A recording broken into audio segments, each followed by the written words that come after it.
तो वहीं रूस और यूक्रेन के युद्ध को आज 11 दिन पूरे हो चुके हैं। रूस के हमले से यूक्रेन की राजधानी कीव और खार्किव शहर पूरी तरह से तबाह हो चुका है।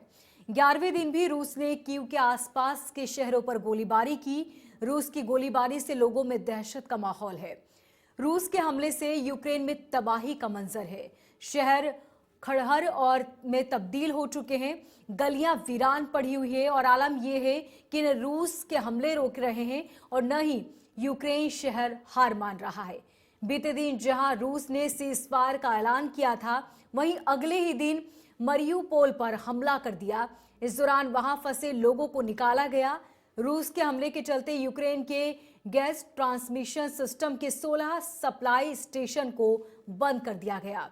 वहीं यूक्रेन की इरपिन में रूसी सेना ने जमकर गोलाबारी की। इस गोलाबारी में 2 बच्चों समेत 3 नागरिकों की मौत हुई।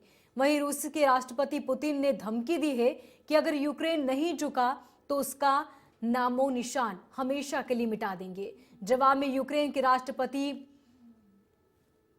जेलेंस्की ने कहा है कि हम आजादी के लिए लड़ेंगे और किसी के सामने नहीं झुकेंगे।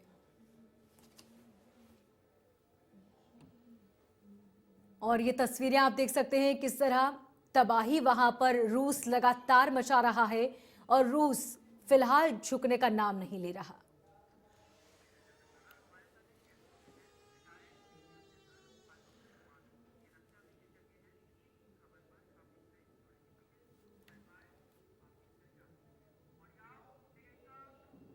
और हमारे साथ रक्षा विशेषज्ञ अनुज माथुर जुड़े हैं, जो कि रिटायर्ड मेजर जनरल है।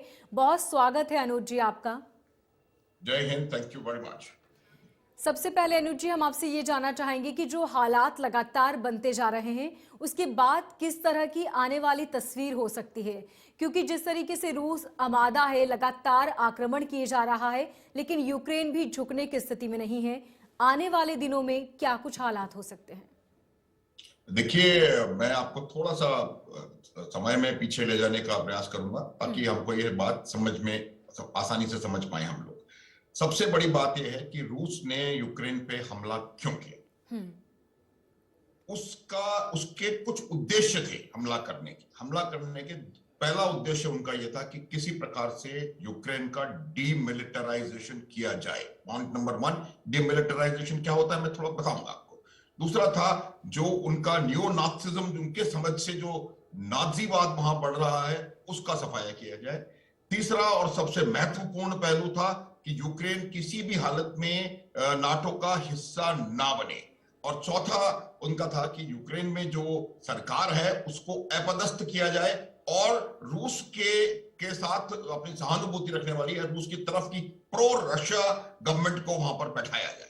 और मैं आपको ये बताना चाहता हूं कि जब तक रूस ये चारों अपने ध्येय अख्तियार नहीं कर लेगा, ये हालात, ये युद्ध रुकने वाला नहीं है और ये हालात इसी प्रकार बने रहेंगे। दूसरी बात जो आपने पूछी वो ये कि ये हमला क्यों हुआ। बात आपको मैं बताता हूं कि जब सोवियत संघ का विघटन हुआ था 1991 में, तब नाटो जो था, नाटो ने ये कहा था कि हम ईस्टवर्ड्स बिल्कुल भी मूव नहीं करेंगे, क्योंकि सोवियत संघ का उस समय मानना था कि वार्सो पैक्ट की जो कोल्ड वॉर की एक साइड है वो पूरी तरह समाप्त हो चुकी है, तो अब नाटो का कोई औचित्य नहीं रह गया है। लेकिन कालांतर में नाटो 1991 से लेकर के 2008 तक नाटो ने 14 उन देशों को अपने साथ मिला लिया जो पहले वार्सो पैक्ट में या सोवियत संघ के गुट में थे। तब भी रूस ने कुछ नहीं कहा। जब आप इस बात को समझने की जरूरत है, इतिहास को। उसके बाद 2008 में जब उन्होंने कहा कि जॉर्जिया और यूक्रेन भी नाटो का हिस्सा बनेंगे, तब उनको पता लगा कि भाई ये तो बिल्कुल मेरे द्वार पे आ गए हैं। और नाटो का हिस्सा बनने का अर्थ ये होता है कि कभी किसी नाटो देश के ऊपर अगर हमला होगा तो बाकी तमाम नाटो देश उसकी मदद करेंगे और नाटो के किसी भी देश में अमेरिका का या नाटो का कोई भी मिसाइल सिस्टम, न्यूक्लियर वॉरहेड्स, ये जाकर के वहां पर एस्टेब्लिश किए जा सकते हैं। अब रूस ने ये कहा कि अब बिल्कुल हद हो गई है और अब आप बिल्कुल मेरे सिर पर आकर के बैठ रहे हैं, अब ये मैं नहीं होने दूंगा। इसी वजह से जॉर्जिया पर उन्होंने हमला किया।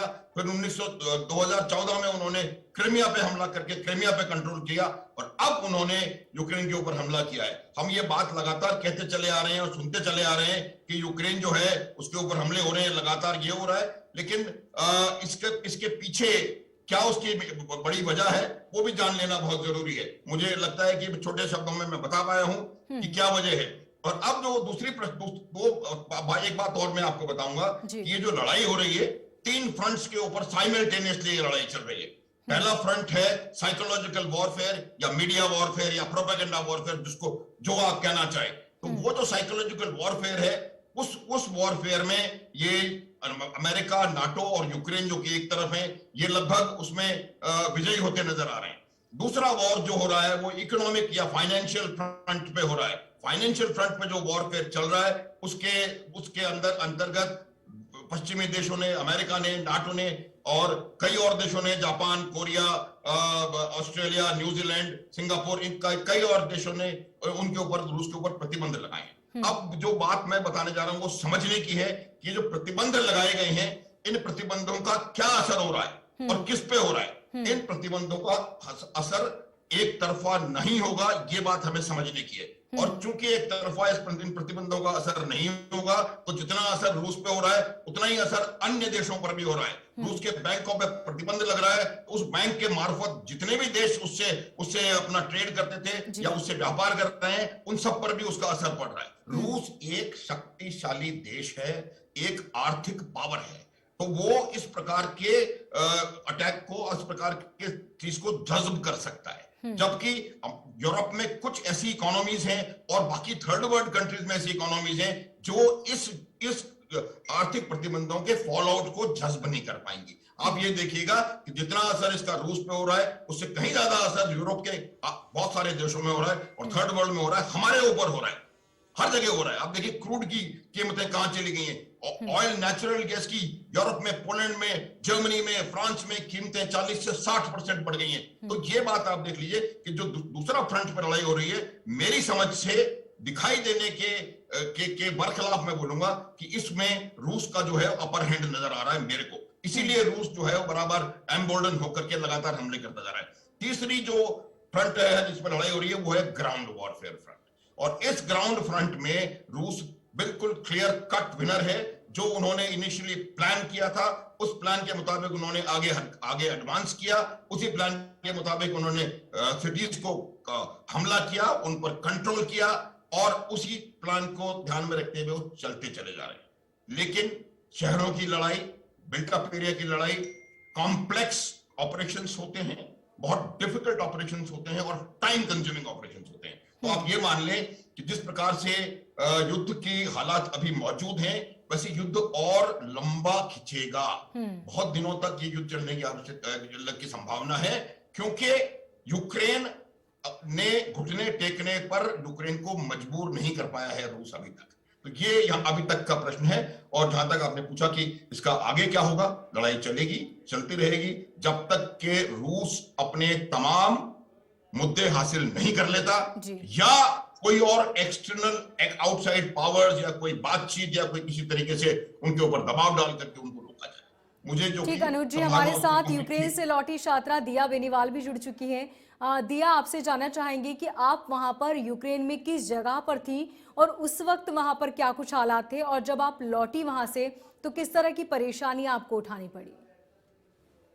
मैं यूक्रेन में खार्किव शहर में थी और जिस दिन मैं वहां से निकली हूँ उसी दिन से बहुत ज्यादा अटैक्स होने लग गए थे। मतलब 2 दिन के अंदर अंदर मतलब पूरा खार्किव बिल्कुल डिस्ट्रॉय कर दिया था। जिस वक्त मैं रेलवे स्टेशन से गई थी, मैं लवीव गई थी पहले, तो जिस टाइम मैं रेलवे स्टेशन गई बस उसी टाइम से सब स्टार्ट हो गया था।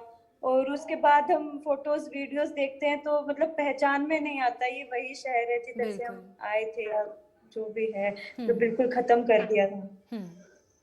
दिया, वहां पर किस तरीके से आपकी मदद की गई जब आप वहां से निकले, आपने ये फैसला किया कि अब यहाँ से निकलना होगा? किस तरीके से वहां पर जो सेना तैनात थी, क्या वहां पर रोका गया? किस तरह की पूरी सिचुएशन थी जब आप वहां से निकले? जब हम वहां से निकले थे तो मतलब हम जब सुबह कर्फ्यू हटा था तब हम रेलवे स्टेशन के लिए निकले थे, तो कोई कैब वगैरह अवेलेबल नहीं थी, तो हम पैदल ही गए थे रेलवे स्टेशन। उसके बाद रेलवे स्टेशन जब गए तो बहुत ज्यादा भीड़ थी, क्योंकि उस दिन सब निकलने की कोशिश कर रहे थे, क्योंकि सबको ऐसा लग रहा था कि अब बहुत ज्यादा कुछ होने वाला है, तो सब निकलने की कोशिश कर रहे तो बहुत भीड़ थी। हम्म। ट्रेन्स में चढ़ने नहीं दे रहे थे क्योंकि वो ऑब्वियसली अपने सिटीजन्स को ही प्रायोरिटी देंगे।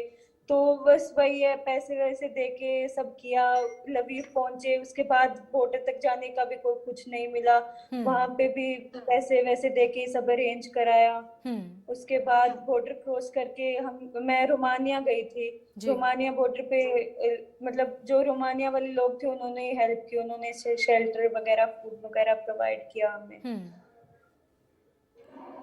दिया, जैसा कि वहां पर आपको कितना वक्त हो चुका था और जो तस्वीरें आपको देखने को मिली उसके बाद वाकई वो हैरान कर देने वाली है।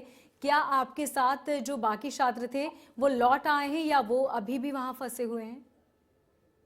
मेरे कुछ नोन्स है जो अभी भी वहां हैं। बाकी जो मेरा फ्रेंड ग्रुप था वो आ चुका है, बट अभी भी काफी लोग हैं, उनको बहुत ज्यादा दिक्कत हो रही है क्योंकि उनको उनके पास और कोई ऑप्शन नहीं है, उनको कुछ हेल्प नहीं, हमें भी कुछ हेल्प नहीं मिली थी, हम खुद उठ के आए हैं। अगर हम एम्बेसी के या फिर गवर्नमेंट के सहारे बैठे रहते तो अब तक वहीं होते, क्योंकि अभी भी जो बच्चे हैं उनका कुछ भी नहीं हो रहा है, वो भी खुद ही अपनी तरफ से ईस्टर्न साइड, वो सॉरी वेस्टर्न साइड को जा रहे हैं। क्योंकि हम किसी के सहारे तो बैठने का मतलब ही नहीं है इस वक्त, क्योंकि इतने दिन हो गए देखते हुए, कुछ हेल्प नहीं मिली, कुछ नहीं हुआ, तो फिर खुद ही निकलना पड़ेगा। दिया, जैसे कि आपने बताया कि वहां पर कई लोग मौजूद हैं जिन्हें आप जानती हैं और इस हालातों को फिलहाल वो जूझ रहे हैं वहां पर, क्या उनसे आपकी बात हो पाई कि किस तरह अब वहां पर हालात हैं और क्या आप ये बात मानती हैं कि आप सही वक्त पर निकल पाएं? अब वहां से निकलना थोड़ा सा मुश्किल है क्योंकि हालात अब बहुत ज्यादा बिगड़ चुके हैं। जी हाँ, मुझे ये लगता है कि मैं बिल्कुल सही वक्त पर निकल गई, क्योंकि जिस वक्त मैं रेलवे स्टेशन एंटर की उसी वक्त से सब स्टार्ट हो गया था। और जो अब वक्त पे बच्चे हैं उनको तो बहुत ज्यादा प्रॉब्लम हो रही है, क्योंकि वो अगले दिन रेलवे स्टेशन के लिए निकले थे बट उनको ट्रेन पे नहीं चढ़ने दिया गया क्योंकि इतनी भीड़ थी, पॉसिबल नहीं था सबको आना। उसके बाद वो बच्चे 13-13, 16-16 किलोमीटर पैदल गए हैं ताकि खार्किव से थोड़ा बाहर निकले, सेफ हो। और अब अगर खार्किव वालों को अगर निकाला जा रहा है तो जो हमारे एजेंट्स वगैरह है, जो जिनके थ्रू हम गए हैं, वही हमें निकाल रहे हैं, वही बसेस अरेंज करवा रहे हैं। वैसे की तरफ से हमें कोई हेल्प नहीं दी जा रही है, कुछ भी नहीं। ठीक, हरीश हमारे साथ जुड़े हैं, हरीश मीणा जो यूक्रेन से लौटे हैं, वो भी छात्र हैं। हरीश, सबसे पहले तो बहुत बधाई आपको कि आप अपने वतन वापस लौट आए। आपसे जानना चाहेंगे कि आपकी किस तरीके से वहां पर एम्बेसी ने मदद की और किस तरह से आपको परेशानियों का सामना वहां पर करना पड़ा, क्या कुछ दिक्कतें आई आपको इस सफर में? जी मैं वेस्ट साइड से हूँ, टर्नोपिल नेशनल मेडिकल यूनिवर्सिटी से। तो वो थोड़ा सेफ इलाका है west side, but after attack के बाद हमने भी डिसाइड किया कि हमें यहाँ से जल्द से जल्द हमें निकलना चाहिए। तो हमने प्राइवेट बस हमने अरेंज की, उसमें हमने 2 बसें अरेंज की। हमने जो जितने भी हमारे दोस्त थे, हमने सबने बोला कि चलो यहाँ से चलते कैसे ना, तो हम पोलैंड के लिए चले गए। पोलैंड जाने के बाद पता चला कि वहां पे इतना ज्यादा क्राउड है और इतना ज्यादा ट्रैफिक है कि हमें कम से कम 30 किलोमीटर पैदल चलना पड़ेगा। तो हम रात के 3 बजे के अराउंड हम पैदल चल के आए 30 किलोमीटर के अराउंड। और वहां पे आके हमें पता चला कि यहाँ पे भी बहुत क्राउड है, यहाँ पे आपको लाइन में लगना पड़ेगा। हम वहां पे रात के 3 बजे से लाइन में लगे हुए थे, हमारे पैर मतलब फ्रीज हो चुके थे, -4 डिग्री टेम्परेचर हो चुका था उस टाइम तक। तो -4 डिग्री टेम्परेचर में एकदम रोड में उन्होंने बिठा के रखा हमें। वहां पे कोई हेल्प, कोई कुछ नहीं था, ना पानी की व्यवस्था, ना कुछ खाने का। हम भूखे प्यासे वहां पे बैठे रहे और आगे किसी को जाने नहीं दिया। सिर्फ वो बोल रहे कि ओनली यूक्रेनियन आ जाओ, वो आगे बढ़ सकते हैं। उन्होंने वही सिर्फ बॉर्डर क्रॉस कर रहे थे, हमें इंडियन को, किसी भी नाइजीरिया, किसी भी कंट्री वाले को नहीं जाने दे रहे थे वो। हमें वहां बिठा के रखा। हमने सोचा चलो बाद में बुलाए में भी, तो 8-9 बज गए सुबह के, कुछ हमारी हेल्प नहीं हुई। बिल्कुल हरीश, आप जिस तरीके से बता रहे हैं हम समझ सकते हैं कि उस वक्त क्या कुछ हालात रहे होंगे, क्योंकि इतनी ठंड में खाने पीने के लिए भी कुछ नहीं और आप इतने घंटों तक लगातार वहां बैठे रहे, बेहद परेशानी हुई। उसके बाद क्या कुछ हुआ? और आपने जैसा कि बताया एम्बेसी ने क्या आपकी मदद की, वहां पर आपके पास कोई सूचना के लिए पहुंचा? मैम, एम्बेसी से उस टाइम पे बिल्कुल भी हेल्प नहीं हुई। हमने वहां पे बॉर्डर पे पूछा कि क्या दिक्कत आ रही है, आप हमें क्यों नहीं जाने दे रहे। तो एम्बेसी बोलती कि मैंने एडवाइजरी जारी कर दी है, बट कोई जारी नहीं हुई थी। वो बोल रहे कि हमारी तरफ, उनकी तरफ से कोई इंफॉर्मेशन नहीं आई है, आप नहीं जा सकते बॉर्डर में। तो हमारे और 2 दोस्त शायद 4-5 दोस्त चले गए थे, वो बेचारे इतने परेशान थे कि वो वापिस आना चाहते थे बॉर्डर से। उनको उधर परेशान कर रखा था उन्होंने। जी। वो बहुत इतना परेशान हो चुके थे कि वो वापिस आना चाहते थे। वो हमको बोल रहे थे कि भाई मत आओ इधर, आप परेशान हो जाओगे। फिर हमने देन डिसाइड किया कि हम वापिस चलते हैं टर्नोपिली, कम से कम खाना और रहने के लिए जगह तो मिलेगी, रोड में नहीं सोना पड़ेगा इतना माइनस टेम्परेचर में। देन फिर हमने डिसाइड किया और फिर हम वहां से फिर से 30-40 किलोमीटर पैदल जाके हमको बस मिलती, उसके बिना हमको कुछ नहीं मिलता। बट इतनी हालत खराब हो चुकी थी हमारी, हम 30 किलोमीटर पैदल चल के आए और हमने कुछ खाया नहीं था। हमारी इतनी हिम्मत नहीं थी कि फिर से हम 30-40 किलोमीटर पैदल जाए वापिस। जी बिल्कुल हरीश, मैं समझ सकती हूँ कि वहाँ पर किस तरह के हालात हैं, उनकी मुसीबतों का सामना कर आप भारत लौटे और उम्मीद यही है कि जो बाकी छात्र वहाँ फंसे हैं वो भी जल्द से जल्द अपने वतन वापस लौट सके। आप सभी मेहमानों का हमारे साथ जुड़ने के लिए बहुत बहुत शुक्रिया। फिलहाल इस बुलेटिन में इतना ही, दीजिए इजाज़त, नमस्कार।